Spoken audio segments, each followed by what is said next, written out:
from the oldest city in the USA, St. Augustine tonight, with our guest, Hurley Haywood, Stevenson, Lynn Kehoe, Kevin Bernardo, and our musical guests Akia Yuwanda and friends, with your host, Jorge Rivera.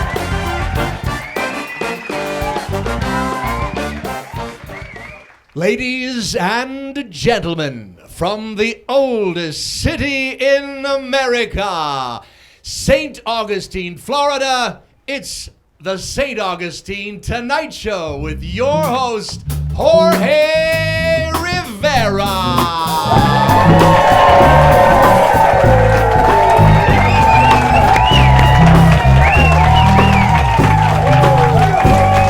Oh yeah, baby.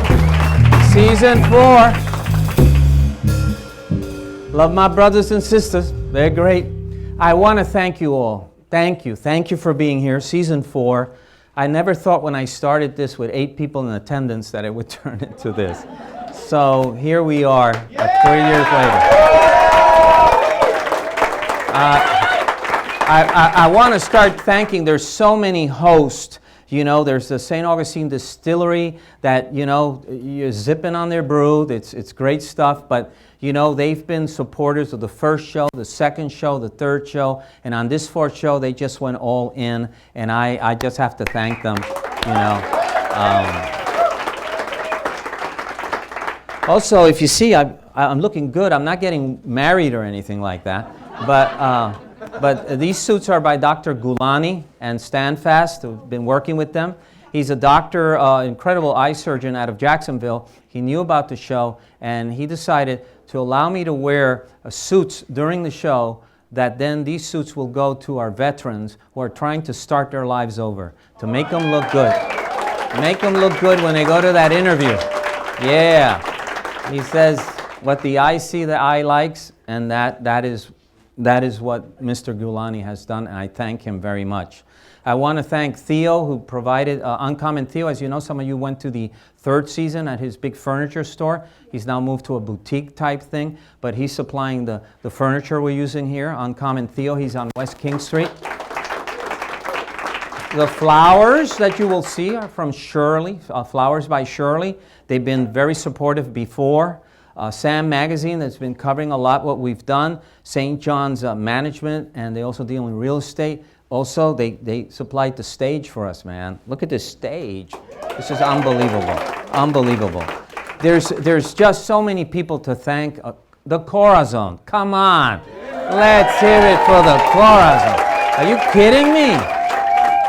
This is awesome. This looks like a TV studio, and it's great. So I wanted to start by, you know, the 2020 has started. I feel great. I can't believe we're starting a 3rd decade. I feel so good. I really think I can make it to 2100. I mean, the way it's going, I'm in 2020, headed to 2030. I look good. I feel good. I think we can make it to 2100. Also, I wanted to keep in mind Australia, that is burning. Our prayers with them. Puerto Rico had a massive earthquake last night. I talked to my cousins that are still on the island. They're sleeping outside. They're terrified. They said they'd watch the show if they could on Facebook. And so if you're watching, I love you. And take care. Also, wow, the year started with a bang. And so here we are. It's day 7. But we hope always for the best. We're human beings who are optimistic. We want to heal. We want to build bridges. We want to try to make the world a better place. So let's try to do that in this year, 2020. I love the ring to that. Other thing is, in the news of 2019 that really caught my eye, one of them was, well, it's an election year. Woo-hoo! So, so much for that. Also, SpaceX sent some mice that they genetically modified so that they wouldn't lose bone mass or muscle mass. So they kept half of them on Earth to see how they develop, and they send the other half on the spaceship. and it's up for a month, and then it comes back with them. I think it comes in a week or so. So we're going to see how that, because I really believe if human beings are going to colonize space, you're going to have to modify them genetically. It's too harsh out there, My favorite story of 2019, they made these little electric cars that had like a little hole. They're made out of plastic, transparent, and they put these rats in it. And they had a little lever, and the rat moves the lever, it goes forward, it goes back, it goes left and right. So they put the treats, and the rats learned how to drive the car to where the treats are, stick their heads out, and know there was another treat on the other side, and they'd reverse and they'd go that way. I thought, so I guess Uber is in trouble because, pretty soon you'll have a rat driver. As long as there's a treat in your destination, he's going to get there, and he'll take you there quickly. That was my favorite story of 2019. So, we have a wonderful show tonight. The lineup is just stellar, and I just can't say enough of the people we're having here. That guests are, when I call someone, I don't know if they're going to say yes or no. But now they kind of know the show, they know the format, so they realize they're not here to be sacrificed to a pagan god. So that's been great, the response. Your response has been awesome also. So let's give the guests that'll be here a hand. And now, our musical guest is Akia Uwanda and Friends, and I'm going to let her take the stage now.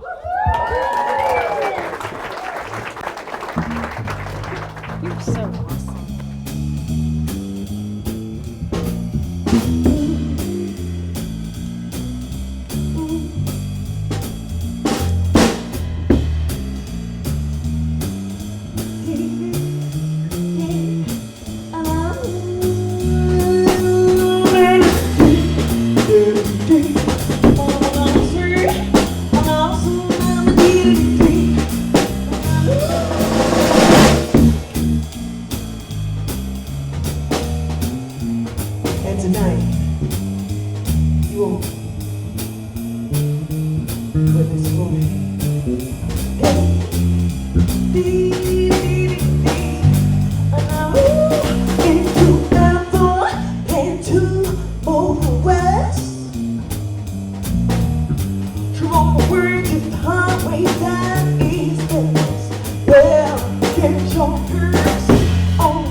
Should I go on the stage and sit down on the edge since there's limited space over there? So I don't have the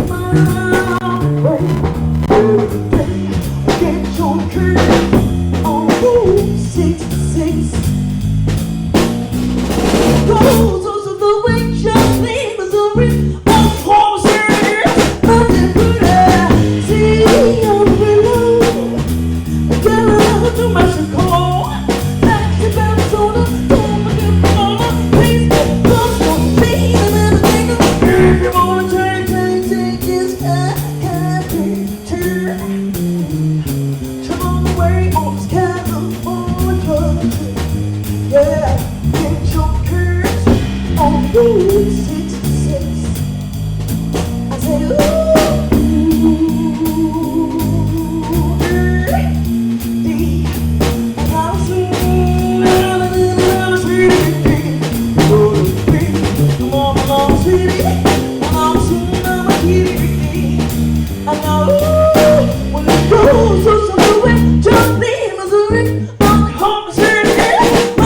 Amazing, amazing. Yes, yes, amazing. We'll be back after these messages, ladies and gentlemen. At St. Augustine Distillery, we're part of a new generation of American craft distillers. Family owned and operated, we are committed to making the best possible spirits using local agriculture. Our distillers make everything by hand, from mashing and blending to distilling and tasting each and every batch. We distill and bottle everything we sell, making sure that the spirits are just right before barreling and aging. Bottled by real people, we love showing our guests not only what we do, but why we do it. We're passionate about educating our guests to not only what goes into each bottle, but how to make the best possible cocktails. We love St. Augustine, and thanks to your purchases, we're able to give back to the community and help local organizations each and every day. Thank you for your support. Thank you for your support. Thank you for your support. St. Augustine Distillery, handmade with pride in the nation's oldest city. We're back, ladies and gentlemen. We're back. We're back with the amazing Hurley Haywood. Wow, man, I mean, having you on the show for me is a big treat. I'm a little starstruck by the whole thing. But, I look at your life, and it's such a powerful statement, what you've been able to achieve on the track and off the track. But I guess what we'd really like to know is, where are you originally from? Where were you born? I was born in Chicago, Illinois, right in the city, and then we had 7 working farms outside of the city, west of the city. So I really learned how to drive a vehicle when I was 12 years old. Our farm foreman built a special seat for me, built special pedals, and let me loose in a 1948 Studebaker truck. How old were you? 12 years old. 12 years old, riding a Studebaker. And so, I managed to drive from 12 years old to when I was 16, so 4 years, without getting caught and without killing myself. So that was good. So that was sort of the platform that I used. I really didn't know the terminology, what understeer was or what oversteer was, but I knew that if I went into a corner too fast, that I wasn't going to make the corner. So by the time I got to be 16, I was a pretty decent driver. Wow. So now you stayed, you finished, did you do your high school, your schooling in Chicago? No, I went to prep school up in Vermont. Spent 4 years up there, and then you can imagine 4 years, or growing up in Chicago and then spending 4 years in Vermont. I was ready to get to the warm weather, so I came down to Jacksonville. They accepted me, which was a miracle. What school did you come down here to? JU. JU. And what did you study? Business administration. Business administration. So there's a kind of interesting story about that. Okay. I was a business administration major, and I had a Corvette that I used to run in autocrosses, local autocrosses, all across the state. And one weekend I was in a Winn-Dixie parking lot and doing an autocross, and Peter Gregg arrived with his transporter and his professional crew, and everybody was moaning and groaning, going, "Oh, that's not fair." He wanted to test something that he was going to use the next weekend at a race up in London, Connecticut. And so, to make a long story short, we tied for the fastest time of the day, and then I beat him in the runoff. And he came over and he introduced himself, and he said, "You've got to be pretty good to beat me." So that was kind of the start of a long friendship. But I knew that was going to have to go to my parents to get the funding to get me started. So I used what I learned in business school, and I came up with this proposal to my father, and he was so impressed with it. There was even a clause in there that I would pay him back to what he loaned me, and the only stipulation was that I was able to afford to go along at the same level after 2 years on my own. So, I'm figuring, well, I'll get 2 years out of this and then I'll go do something more reasonable. sort of the stars all lined up, and it was all, perfect. Peter Gregg gave me the platform to. Now Peter Gregg became famous in the Trans Am series? Well, he was famous for a lot of things. He was 7-time IMSA championship with the International Motorsports Association, which is the sanctioning body that we race in today. He also was a Trans Am champion. He was, known all over the world.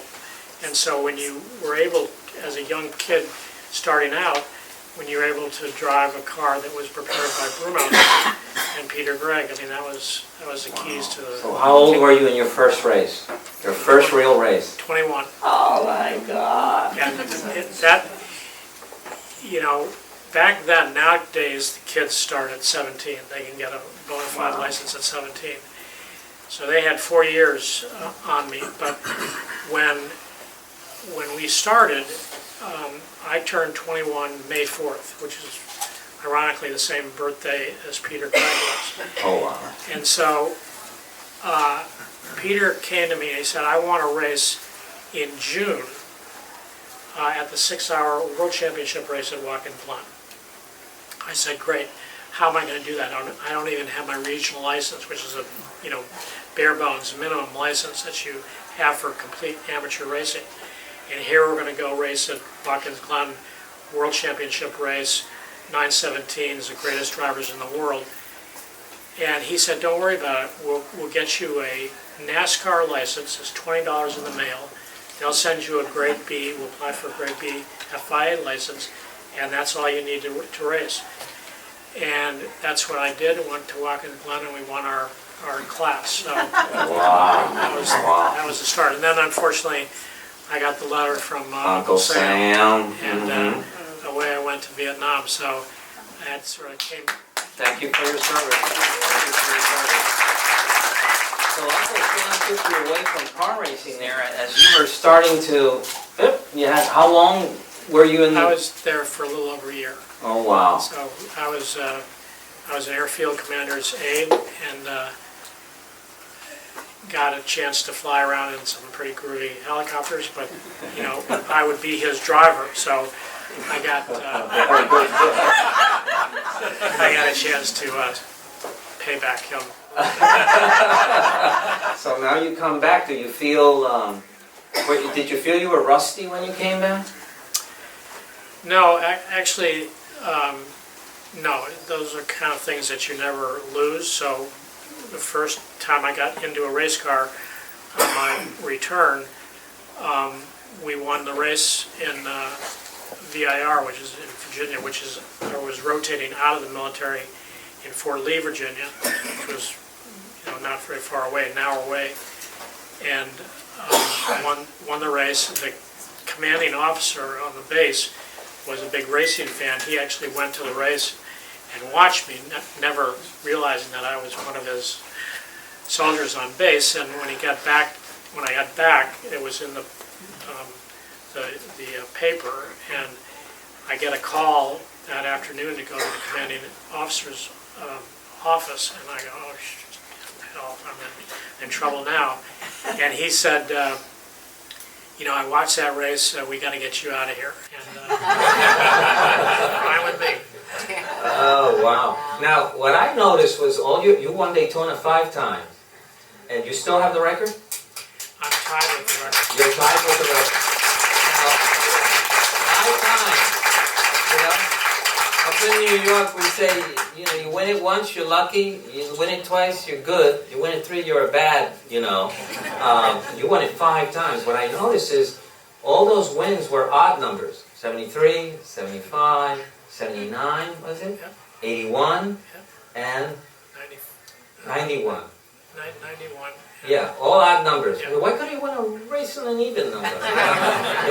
All odd Super. numbers. I won the Le Mans. I've also won Le Mans. You won the Mans 3 times. So those were in 77. Another odd. 83. Another odd. And last one was 94. Oh, at least. Oh, my God. Yeah, but I noticed it was all odd numbers. I was into numbers. I said, what's up with this guy? Come on. Yeah, that one was 94. And Sebring, you won it also twice. Twice, yeah. That's a rough. That that track is known to destroy cars. Yeah, it's a tough race. It's What makes it so harder than Daytona in that sense for the cars to be so shaken up? Race cars are sprung very, very tightly. They have very stiff frames to them. And when you're on a rough track, it was all World War II airfield, and it just has had no maintenance over the years, and it's almost now back to 95% of it has been repaid. And that last 5% knocks the fillings out of your teeth when you're it's really horrible, but that's a tough race to win. Now, did you ever have a wreck when you were driving? Some people watch races just to watch the wrecks. If there are no wrecks, they don't watch the race. But did you ever have a bad encounter? Yeah, I did. I went on my head one time at Road Atlanta in the 917-10, which was an extremely fast race car. Thing weighs about 1,800 pounds and has 1,200 horsepower. So. And about how fast were you going? Well, luckily it was almost on the second lap of a warm-up lap. So the speed that I got airborne was maybe 140 miles an hour. And it was. I had no physical injuries, but I had a concussion. And people say, "Oh, that's why you're a little crazy." So anyway, that was not too serious. And then the most serious accident that I had was in 1983 up in Mosport, Canada. I got off in the grass to avoid a slow car. It had been raining, and when you get in the grass and the rain with racing tires, it takes off. And the actual crash itself wasn't too bad, but the angle that I went in was perfect, and it shattered my leg from my knee all the way down to my ankle. So I still feel that every time I take a step. So. Wow. It's still in one piece. Now this is what's crazy. Yeah, he's right. He's a little crazy. He's back in the car in 4 months. Wow. Yeah, so this accident happened in August, and I was scheduled to drive the 962, which is a really phenomenal race car for Bruce Levin, who I was his driver for many years, and that year was a transition year that we were starting with the 962, and I simply could not push the clutch down with my leg, and was screaming in pain. And I came in and I said, I just don't think I can get through this race. I don't think I can drive. So he said, don't worry, you can still be on the team, and we'll just find somebody to replace you.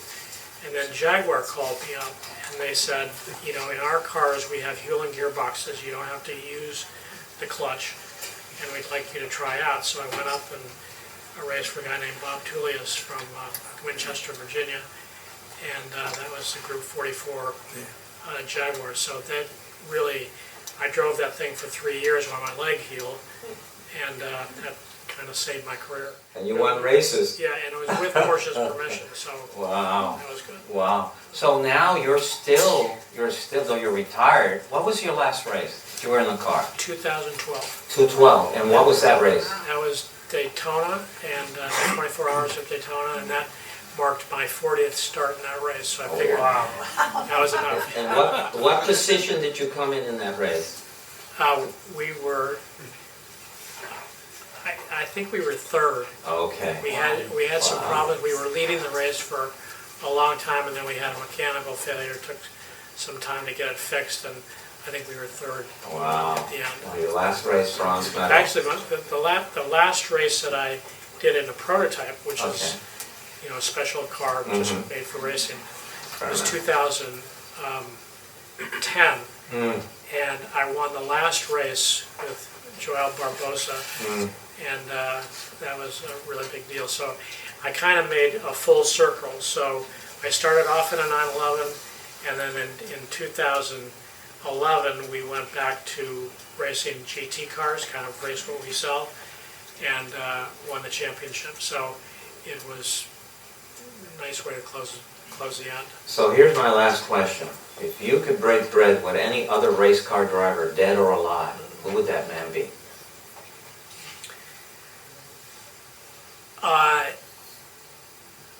broken bread with most of the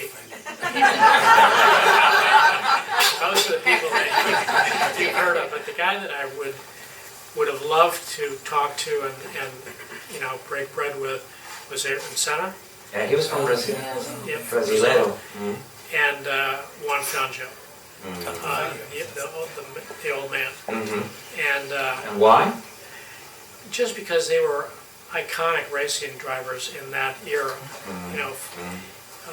Fangio drove Formula One. He drove sports cars. He drove just about anything he could get his ass in. So that was good. And those guys kind of were images that I had in my mind as I was getting started. Dan Gurney was somebody that I really respected, and I knew his kids and his wife, and he was kind of the American equivalent that I was trying to duplicate. Right. And unfortunately, we lost Dan a couple of years ago. But so that would be. Yeah. I thank you a million times for being on this show, my brother. And you are.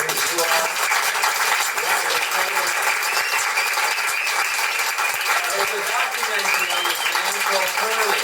If you haven't seen it, you committed crime. There's a documentary on him called Hurley. It's an amazing documentary. I was one of the finalists in the film festival of St. Augustine last year, and it's just freaking amazing. So watch it. Thank you again, my friend. We'll be back after these messages. We're back, ladies and gentlemen.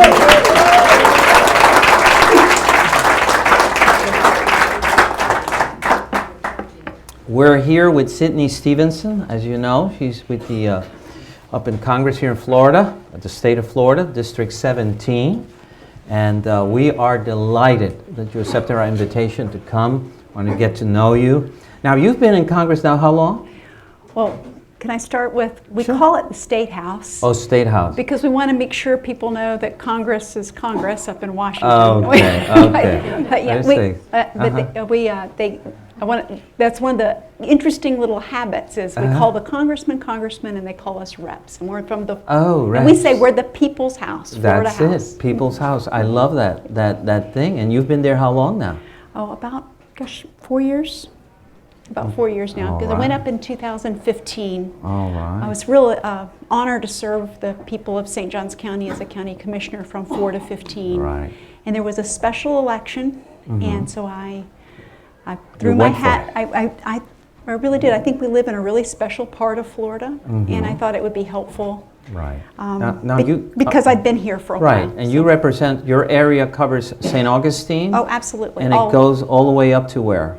It's all the way up, Ponte Vedra, Julian Creek Plantation, Fruit Cove, that beautiful northwest, Nocatee, down to a little south of St. Augustine. Right. I have the St. Augustine South, but not the shore. So it goes along the creek. That's funny, it starts right there.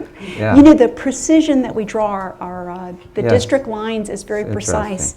Yes. When they redistrict, it will be as few as the districts have to be exactly the same size according to the census, within like plus or minus 2 people. Oh, wow. So it's one of the interesting things I've learned. There's all kinds of little things you learn. And also, this District 17 is just booming. It really is. It's just so many people are just, I just see that whole racetrack road. I remember 14 years ago. Yes. Now it reminds me of Miami. It's just, it's not they're that just bad. building away. Well, I mean, they're There's just, a lot there are going on. malls now. There's really cool restaurants. It's just, brrr, you know. It's not quite Miami though. No. But it really has changed a lot. I used to ride my bike along Racetrack Road, and now it's a major thoroughfare. Got to be careful. Yeah. Yes, you would. Lots of traffic. I would not do it now on a bet. But it really has. It's grown tremendously. All of St. Johns County really has, and I think that that's it's a really challenging thing. But I think this is one of the most beautiful counties in Florida, and no offense to the other counties in Florida that might people from other parts, but there's a lot of special places, and this is really a great area.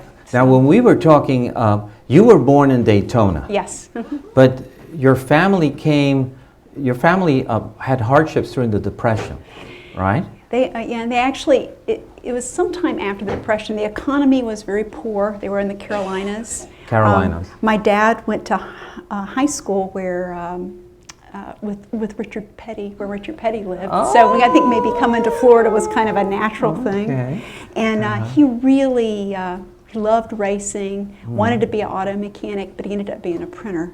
But the family came down really seeking opportunity, and right before they moved, my grandfather was killed in a construction accident. He was a steel walker. He's a steel walker, and I think I've always thought it was just fascinating, because steel walkers that's a tough guy. That's a tough guy job. And he was very strong, but he had been run over by a train before that. So my Lord! And he couldn't be in the military, but he walked steel. So I think that kind of set kind of an economic tone for our family, and they came. My grandmother was a widow, never worked outside the home. She found a job in the hotel motel. Actually, first it was schools.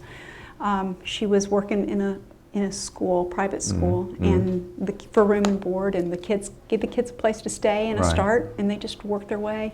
One of them became a pretty well-known motorcycle mechanic. I would say probably in his own, not like Hurley Haywood's well-known, but in the motorcycle circles. And my dad ended up being a printer, and so that was our bread and butter. That was that, and your dad, being a printer, his business grew in Daytona, really I guess. did.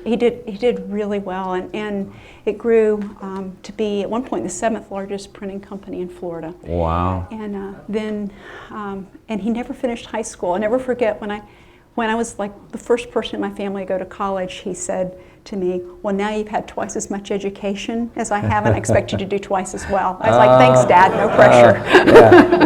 Yeah. The checkbook better be doubled. Yeah. Now, here's a question for you. What is that event in your life that basically started you to be a politician at the end, to be involved in politics? Well, Daddy, being a printer, worked in campaigns and things like that. That's a pretty common thing. But I guess what really happened is my husband got hit by a car, and while he was riding his bike, in really close to our home, and subsequently there was a major road connection that was supposed to be part of the Outer Beltway, which is part of the big regional transportation network, and I'd become aware of some safety issues, and I got involved in advocacy for that project that was being built to be built properly with buffers and school sites, and we certainly would have rather seen it stay trees, but it was on the grid for something else. So, and I was very low key about it, but we got a big group together and advocated. And afterwards, one of my friends, who had kind of volunteered me for that project, by the way. She had a community paper, and you know how friends get you in trouble sometimes. Yes. She put in the newspaper how all this problems with this road, and she said, "Cindy Stevenson's on top of it for our community." I was like, okay. She had told me about it. I said, "I'll look into it," and she just kind of volunteered me the military way. It's like they take the step backwards when you're standing there. You're I bet you that's happened to you before. Yes. So then they kind of drafted me to run for county commission, and I was like, no, I'll find somebody, and then I kind of at the last minute went in. So that was your friend. Yeah. Was that challenging for you? Because you have a background in accounting? Yes. Is it? I was terrified. I don't. My greatest fear at that time was speaking in public, and now I do it all the time. So much for that one. Yeah, it's. And now, what, in a nutshell, because our time is precious here, but in a nutshell, what can you say you learned from being on the commission? I traveled around the state a lot, and I learned a lot about water, about the economy of Florida, agriculture, and that it was a very diverse state. It has a lot of special places, but each part is unique. There's some things have a common interest, but there's older communities, and there's new booming areas and rural areas, and I guess what I learned is that I can take with me to the State House is that people's wants are similar, but where each community is in their life cycle is different. Okay. And I don't know. I guess even in St. Johns County, the community is so diverse. Right. So I just like the texture of that. And the things I really like about Florida is when every place doesn't look like just another stop on I-95. Right. So, and that's one of the reasons I like this area, St. Augustine and St. Johns County, is because it is so special. Very unique, very blessed. And honestly, you can go a block any direction, look around and go, this is a beautiful place. Right. There's care, and the people that are here are very special. Very special. So I guess, I think the things that bind us together was the diversity of water issues. Right. And water everywhere. Water. And then how it is to be a more mature community and a younger one. And so in St. Johns County, we have some of the oldest treasures to protect, and we have these new growth areas. So I just, But now you're in the house. Yes. I once was driving from London to Brighton with a friend who worked in the stock exchange in London. I remember asking him, is your job stressful? And he said, horribly, and he explained everything, and then he looked at me as he's driving on the other side. On the wrong side. Yeah, he says, but I love it, man, I love it. I do. So is it stressful up there in the house? Is there a lot you gotta digest before you make these decisions? It is. I'm really grateful to have had a start in local government, but it's like if you know how to drive on a local road compared to driving on a cloverleaf interstate in Miami. Okay. That's what's the difference. Okay. There's a lot of different economic forces. I honestly had no idea how much the state government was involved in. And it's been a real learning opportunity. I'm grateful for what I know and can bring about how changes and proposals might affect our school system, our economy. Yes. So you're learning every day. I am, and that is the best thing. It makes it hard because you're term limited. I think it's nice to have a running start when you go in, but it is a real honor to be up there. I just think in the House, people tend to specialize in an area like water or transportation or behavioral infrastructure, health, different things. So this is an election year for you? Every 2 years is an election year. Oh, that's right. You guys are every 2 years. I keep forgetting that. I think that's whack because all my wins are 24 months go like that. They you do. know what I'm saying? I think by month 12 is kind of, all right, that's my office. It's down the hall. The coffee machine is over there. It takes a while, all this. So you being there now for 4 years, so if I ask you, what would you say are the three major problems, or the three, it'll be your opinion, of course, of what you feel are the three main important issues for the state of Florida or for our area? What do you think that'd be? Well, the things that I work on are related to when my family came to Florida for opportunity, that we keep the promise of Florida for people to have an opportunity to raise their family, have a good job, those kind of things. Florida gave that to my family, and I want to make sure that, so a good economy is important. It's very important, especially when you realize jobs. The state, it's not just, it's jobs, and everybody who lives in Florida benefits from the businesses here, because businesses, we're the 9th, we were ranked 9th for business taxes. Businesses contribute quite a bit to the tax rolls, and we all benefit from those things. And it keeps us a lower tax state for people. But the water in the right place, the water quality. I grew up fishing and so those sailing, fishing, and now I like to kayak, and it's really a beautiful state. And I just think without good, that's health. It's our recreation. Drives our tourism economy. I used to say, without our water, we're just another hot place. Yes. So it's a big deal. In fishing, and one of the things I was really surprised is a lot of people come to Florida to golf and fish. Who knew? I didn't know that was a combination that would go together. But it's a great place, and And well, here in St. Augustine, water is a problem for us because sea rise. And now I saw that the House was talking about how to deal with that. Actually, I filed a bill on last Friday. It's a companion to a Senate bill.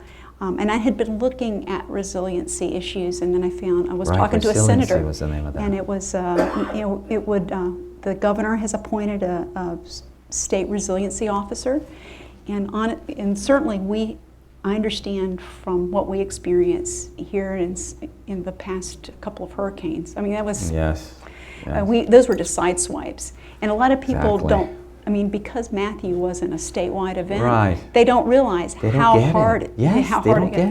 And we were fortunate in our mean that we didn't get it again. Dorian, yes. Oh my Lord, Dorian. That's right. Dorian was a big. Saw that in the Bahamas, and we were like dodged the bullet. Well, when they were at one point with the Dorian, it looked.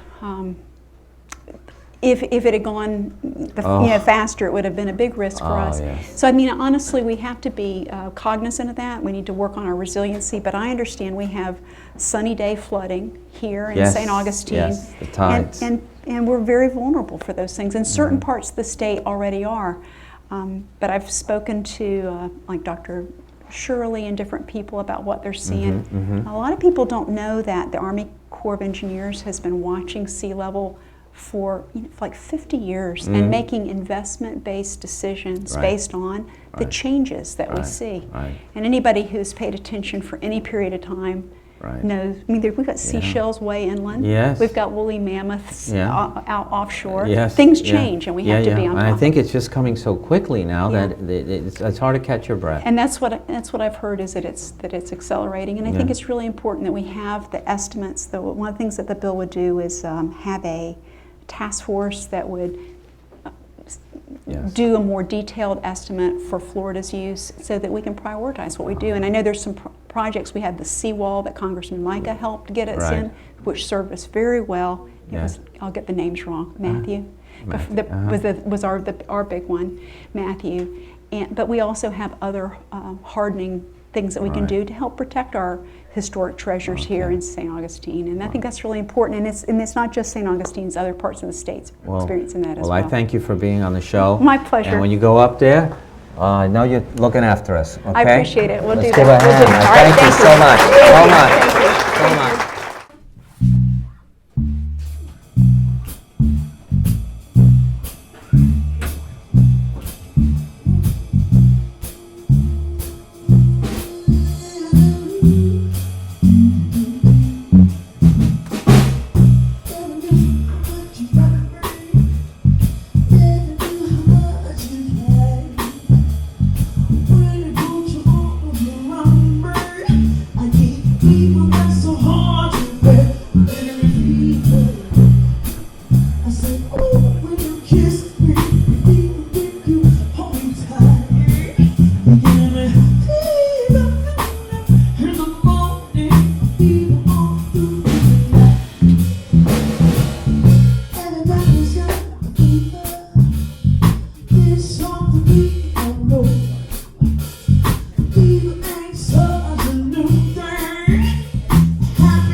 Stay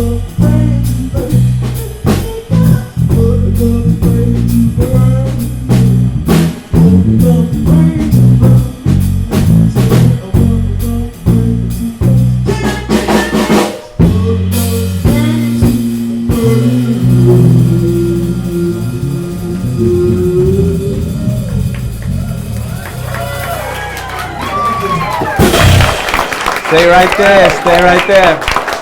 Hey, not only is there voice, but there's beauty in the house.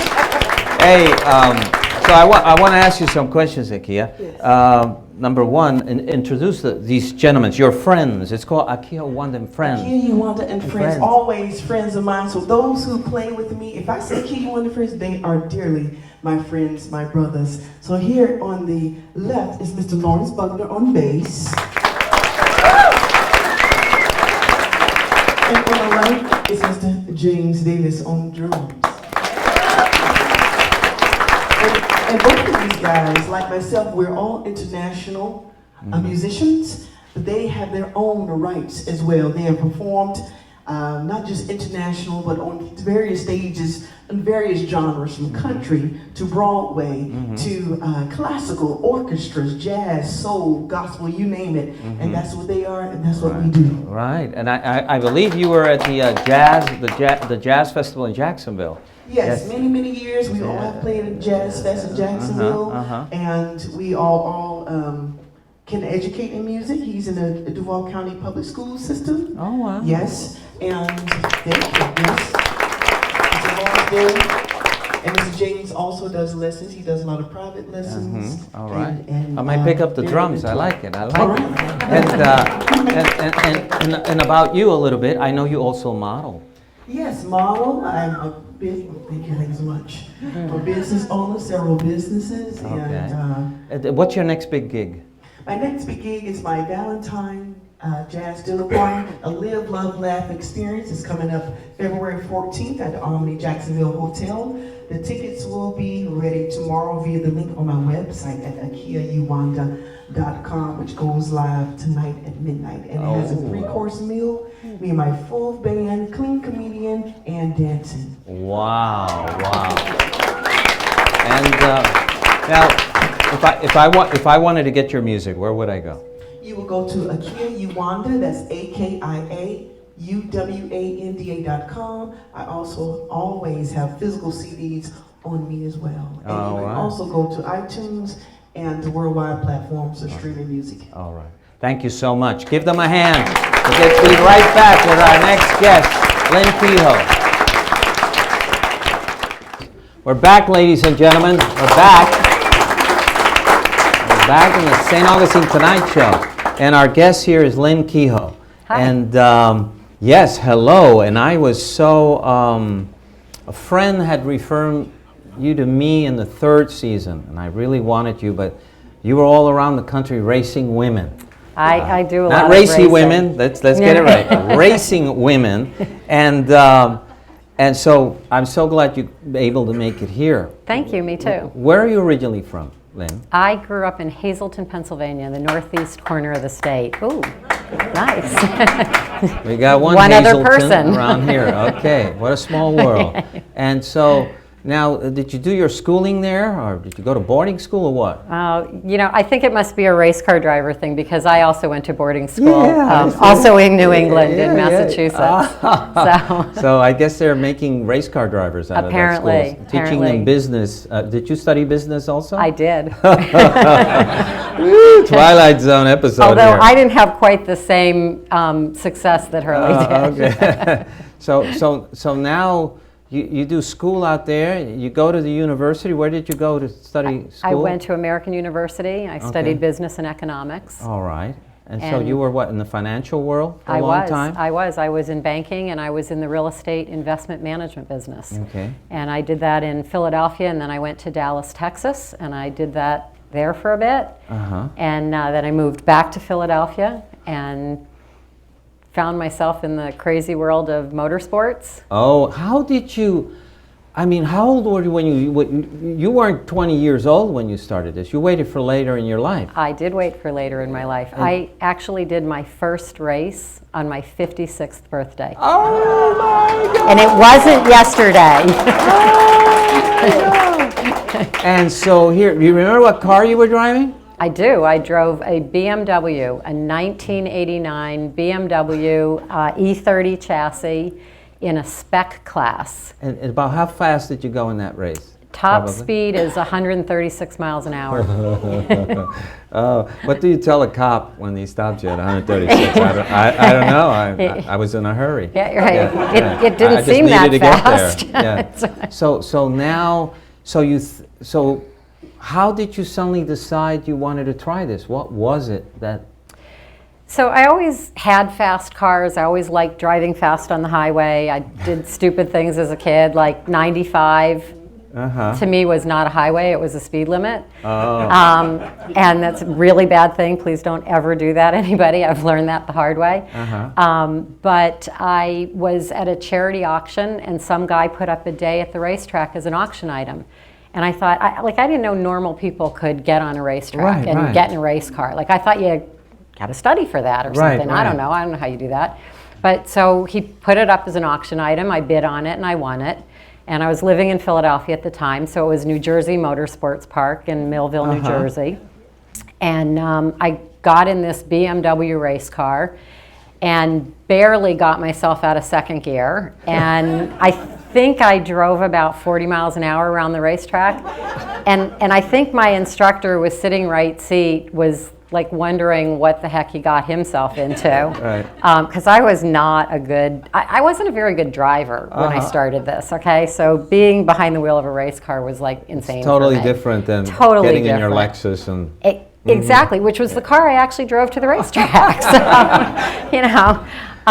But after the first couple sessions, like I kind of got it. And the second day, it all clicked. Okay. And honestly, I thought, this is like the coolest thing I've ever done. And it was just, there's a rush, there's an adrenaline, there's an excitement to it that you just don't get. Maybe people who jump out of airplanes get that, I don't know. But it was just incredible. And so that's how I got started. And I just kind of kept going with it. And so now we go, you're racing again, and then suddenly you decide to use racing as a tool for what? Yeah, so what happened was, as I'm learning to race and getting better and starting to actually get into races, my friends were always saying, my God, you're so brave to do this. And brave was not ever, I mean, I'm not a particularly courageous person. Like I'm pretty, you know, down the center lane, you know. And it never occurred to me that what I was doing was brave in any way. Right, you're in a piece of metal moving at 136 miles an hour. This is not dangerous. Stupid maybe, but brave didn't that didn't compute. Okay. But what I realized it was an expression of confidence. Okay. And in everything that I had done in business to that point, and at the boarding school I went to, it was an all-girls school. And one of the principal things that they teach is for girls to find their voice. Right. And so what I was doing behind the wheel of a race car was showing my voice in a different way. Right. And my bravery was coming out in a different way. And so what I decided to do from it was to figure out what's the greater good that I can do with this. And so essentially what we do is use motorsports to inspire confidence and courage for girls and women. Wow. So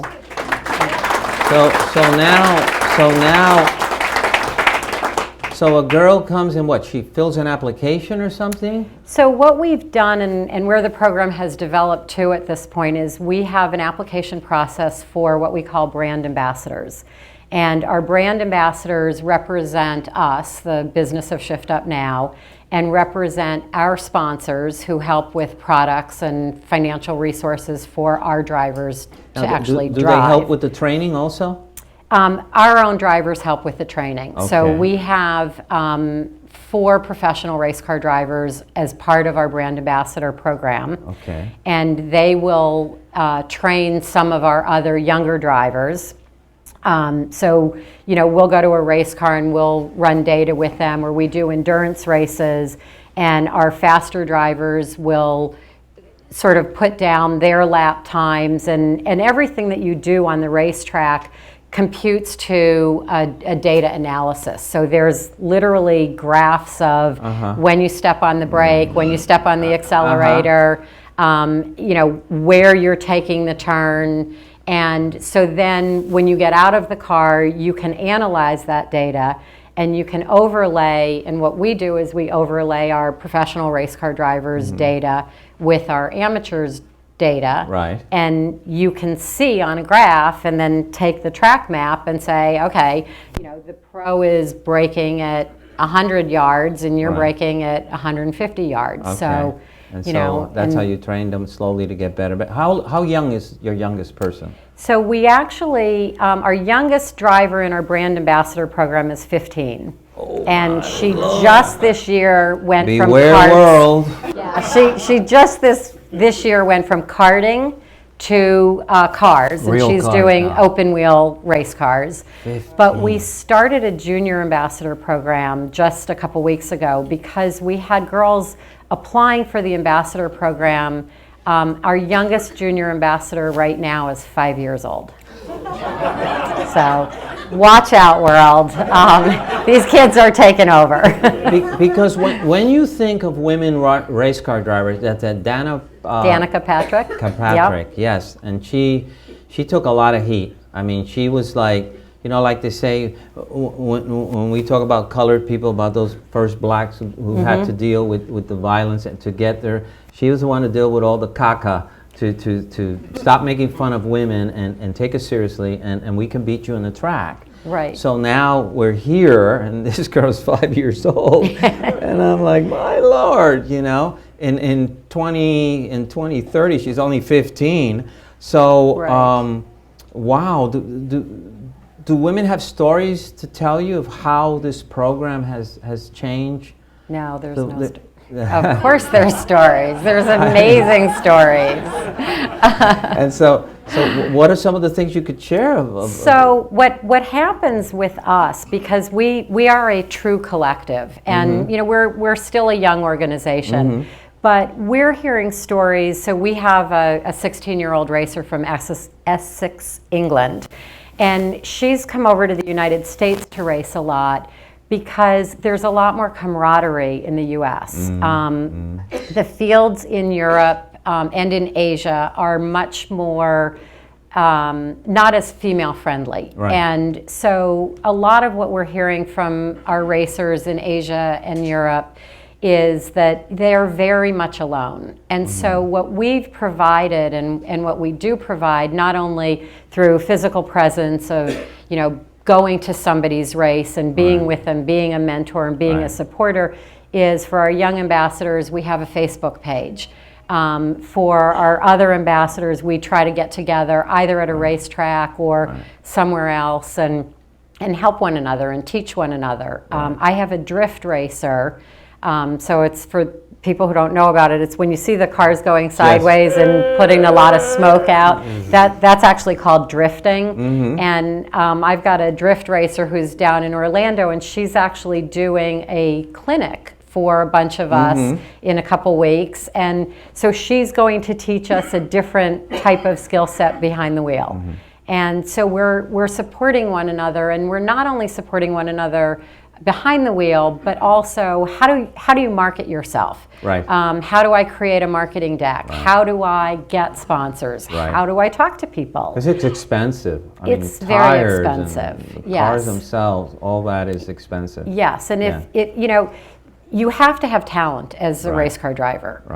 That's the number one. If you're not winning, nobody's going to sponsor you. Well, he started at 12. Look at him now. This one starts at 5. I just can't believe what she'll do. Yeah. And you know, I mean, and even, you know, what Hurley does is he's coaching others. Right. And everything you do in racing, I think you're either being helped or you're helping. Right. And I think that the world is now at a point where we're starting to break down lots of barriers, and whether they're color barriers or gender barriers. There's a woman who, her goal is to become the first transgender woman to win at Le Mans. And so we have, we have different goals for people now. And acceptance is the bigger part of what we're trying to accomplish. Now, what's your most exciting moment in racing? Of everything, what was exciting good or exciting good. Bad? No, good. Good, exciting good. I want to stay positive, exciting good. Okay. My most exciting moment in racing was my team. I put together a team for a race in 2018 called the 25 Hours of Thunder Hill. And where's this at? It's in Willows, California, at a racetrack called Thunder Hill. Okay. And it's a group called NASA, National Auto Sports Association, that puts together this 25-hour race. It's deemed as the most grueling race in America. And it's literally a 25-hour race. It's, as people call it, a relay. It's an endurance race. Right. And we started out, and I started with a guy here who was going to be fielding a car for us, and we did a couple tests and we blew a couple engines, and so about 3 weeks before the race I had 5 women and no car. Oh my Lord. And so we were trying to figure out, all right, well what do we do, because not showing up was not an option. And I had a car that I used, which was for my races, which was a BMW. It's not a particularly fast car, but I thought, you know what, we're going to put it in service.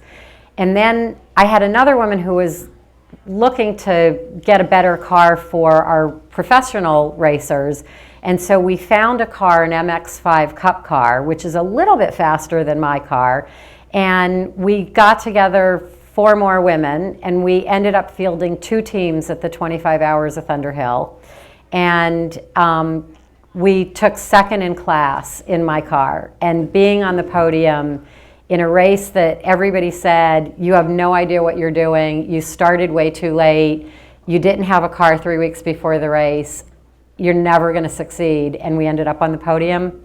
That was probably one of my finest moments.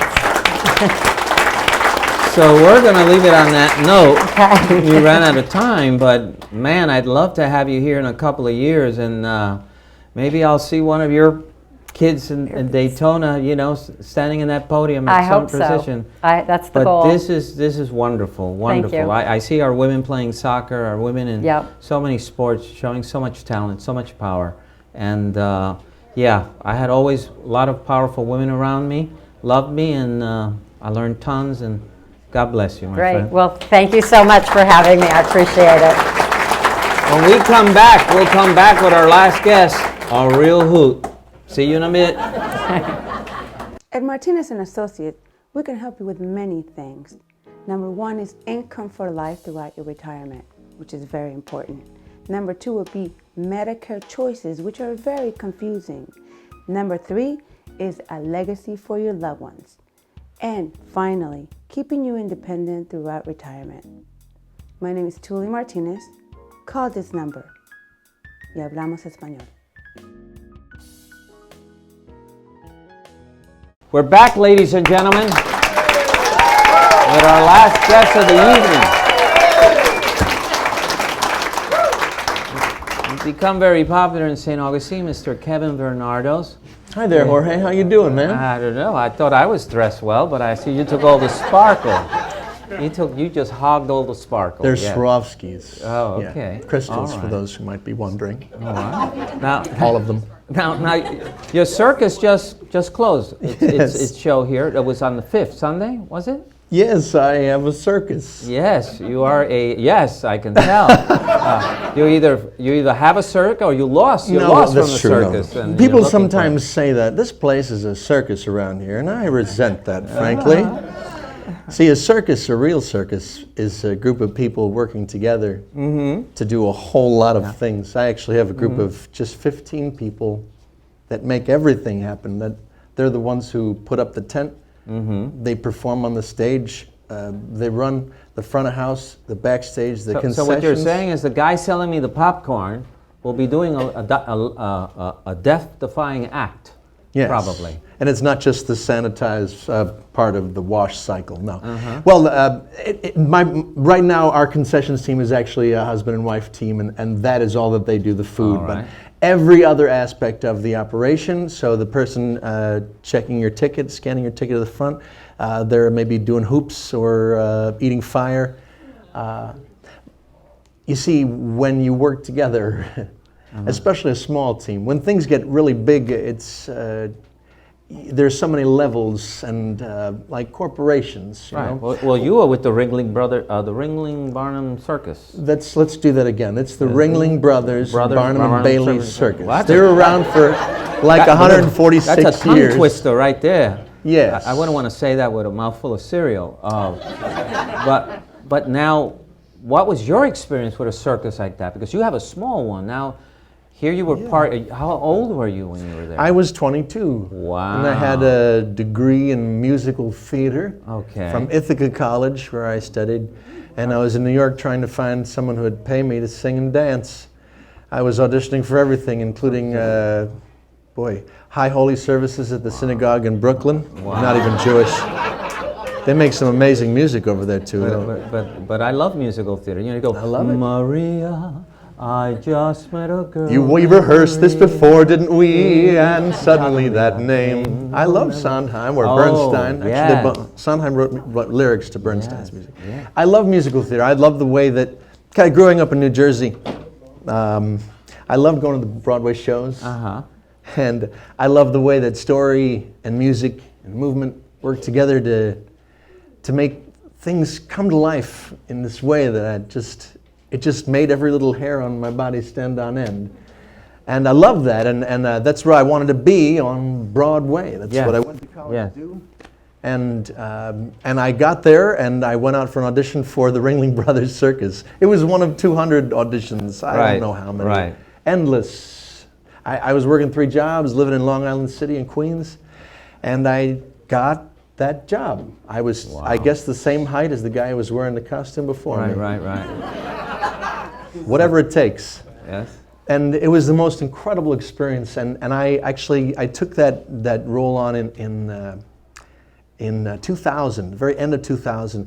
And I actually was with the Ringling Brothers Circus when September 11th happened. I was standing outside of the circus train, and at the time the Ringling Brothers traveled by the world's largest privately owned railroad. Right.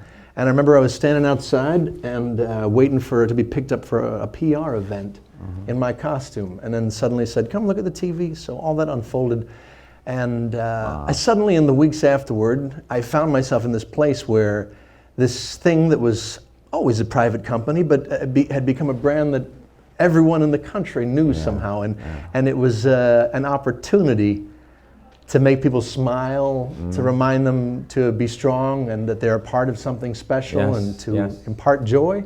And that incredible, unique moment, I found myself there, is partly like a drug and partly like it was like a glove that just fit. Right. And they let me stay there for 5 years until, well, they didn't. And then I went and found another job.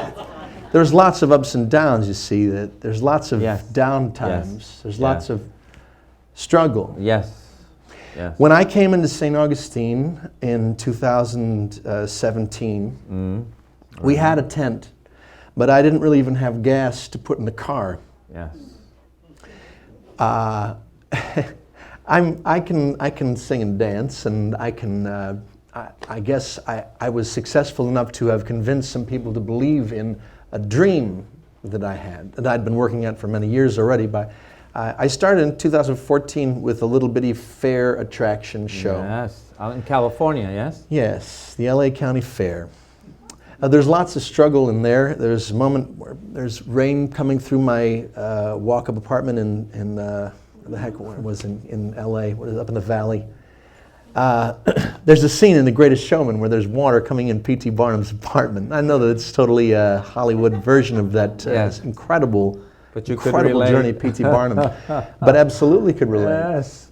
And so when I got to St. Augustine with a box truck and barely enough gas to get into town, I knew that the TDC had actually promised us a grant that we had to spend in a very particular way on marketing to people that are more than 50 miles outside of the city, because those people traveling from that far more likely to buy a hotel room for the night, spend money at attractions, and bring more people and dollars into the city.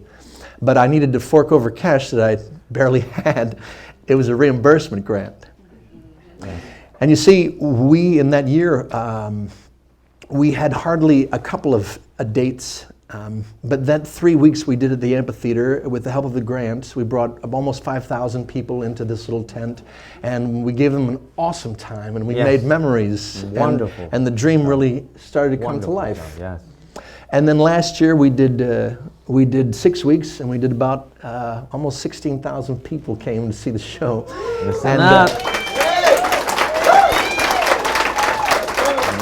And in 2019, with an amazing team, both the stars on the stage and that helped me on the show, and also people working digitally, remotely, we did 45 weeks at 18 venues, from St. Augustine to Tacoma, Washington. And I follow you on Instagram. Yes, sir. And you are sold out before you get into these cities. It's just amazing. But the things that are possible when you don't give up. Right. When you don't give up.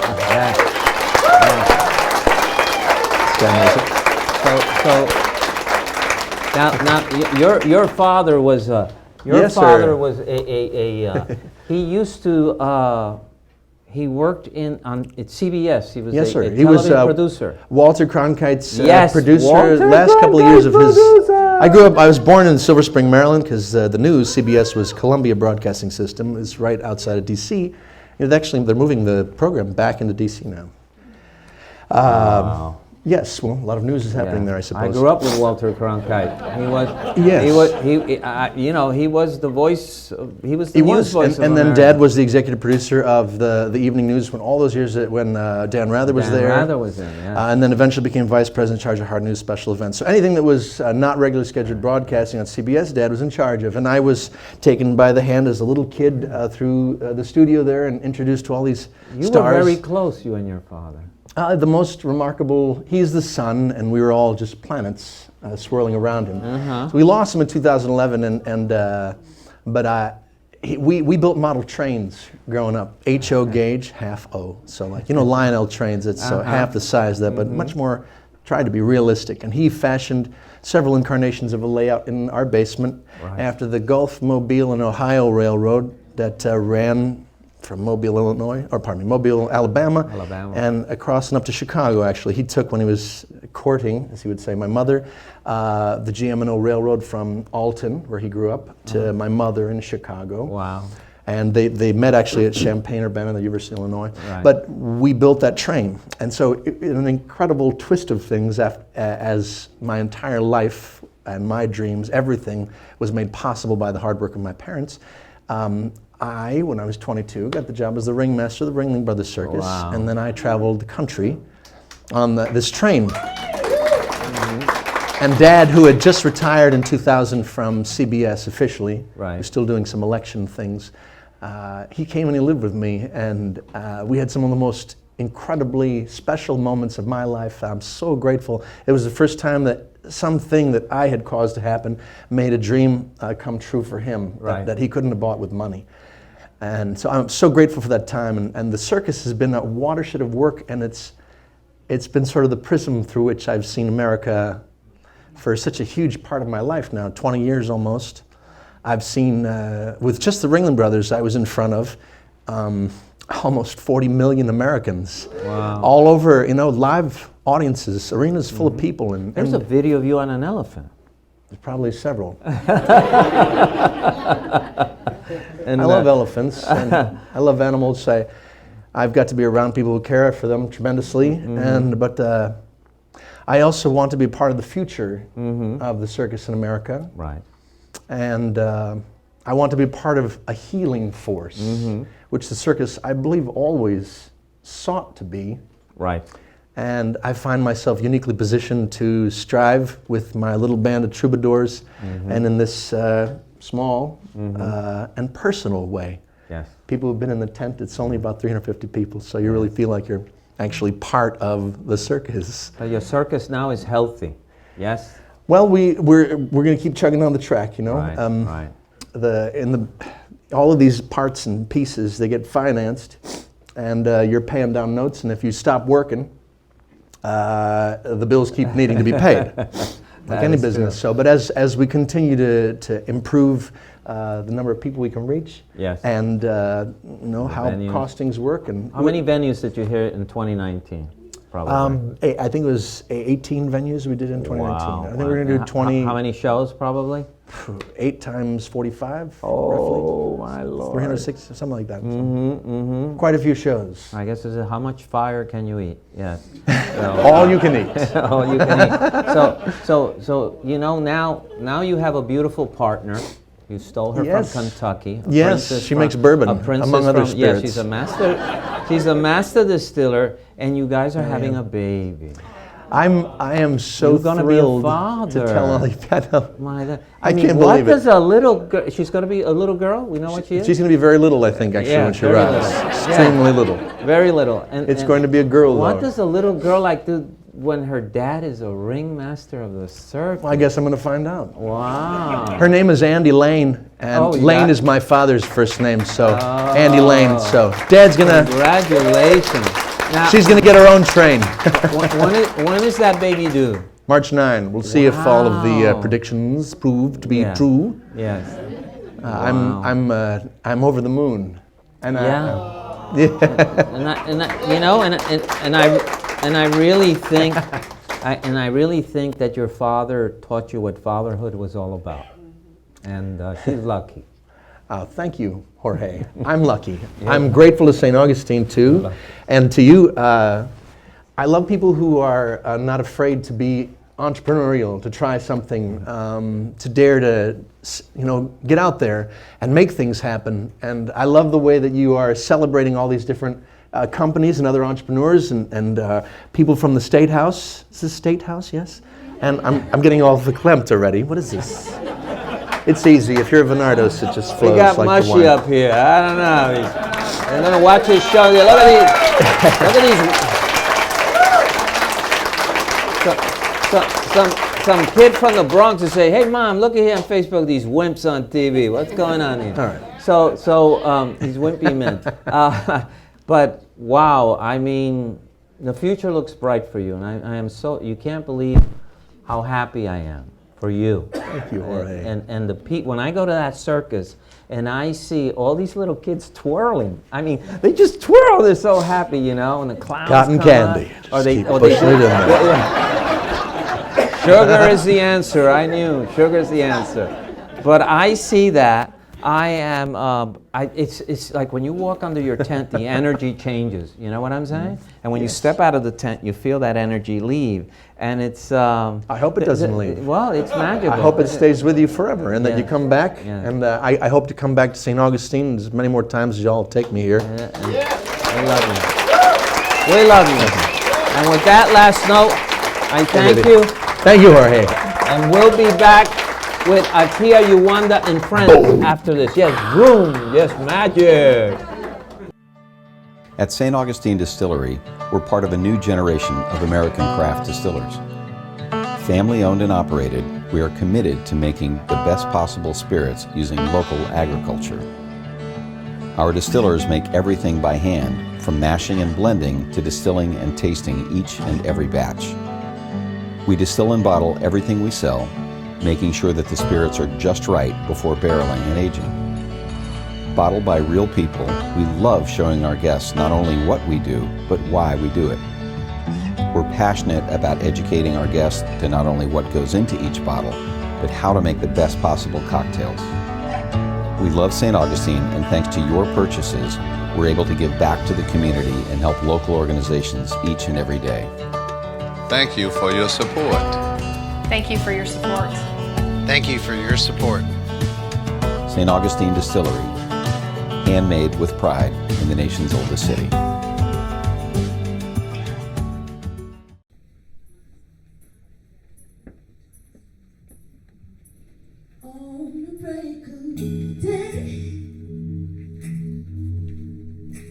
When the sky is gray and you seem to come down, no my rain. Darkness is in view. I need a glimpse of you. My rough fears with joy, the sign of you, the journey you walk in, I can feel you in.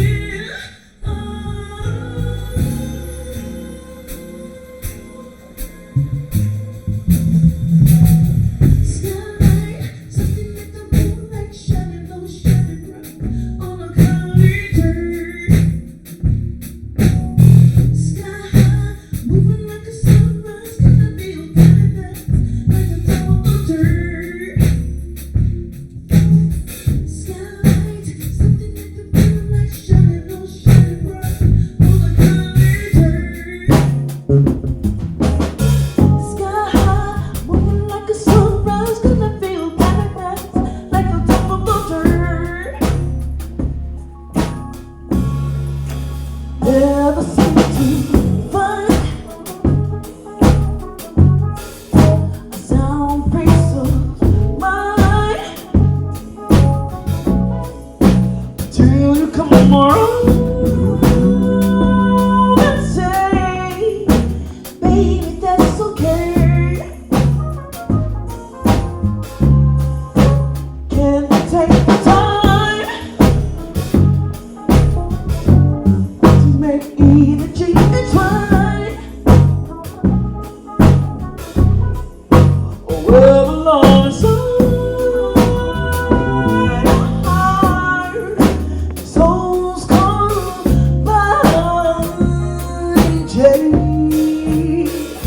and everything is clear. Symptoms disappear.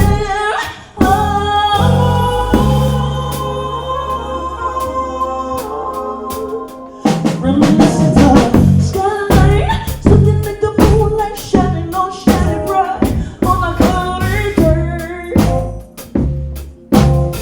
Sky high, moving like the sunrise, gonna feel paradise like the top of the dirt. Skylight, something like the moonlight shining low, shining bright on a cloudy day. Sky high, moving like a sunrise, gonna feel paradise like the top of the dirt.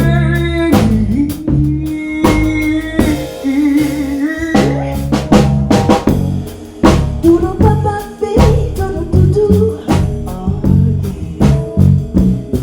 So ba ba ba baby, do do do do.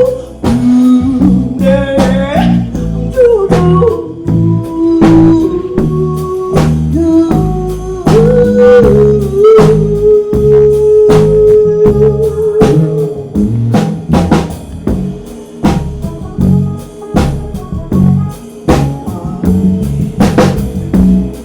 So ba ba ba baby, do do do do.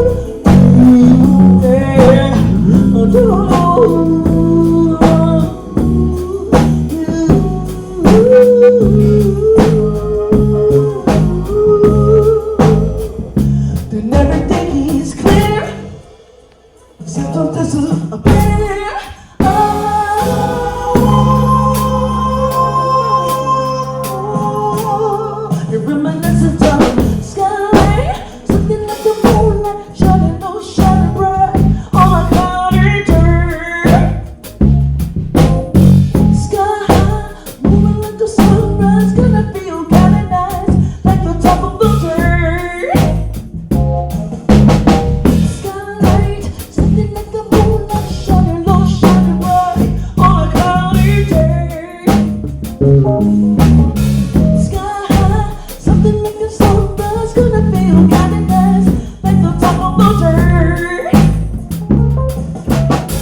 Wow, that was Kia, Uwanda, and friends. I can't thank you enough. I'm in love, and I don't know what to say.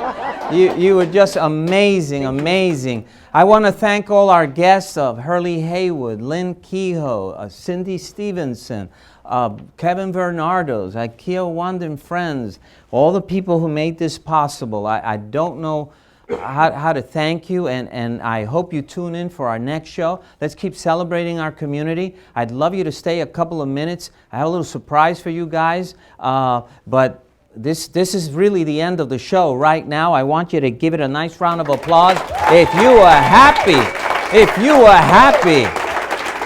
And I hope to see you again here next week.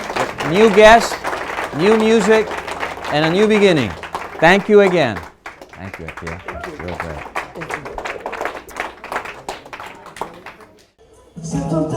Thank you.